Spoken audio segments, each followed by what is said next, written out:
To add Google Calendar to Notion, scroll down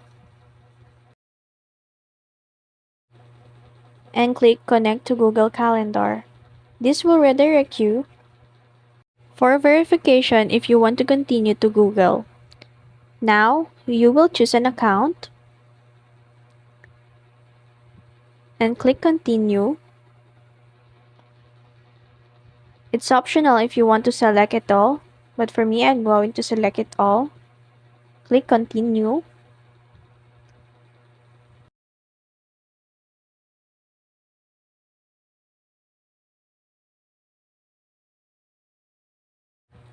After that, this will show, meaning you've successfully connect the Google Calendar to Notion. And this is what it looks like. And that's it.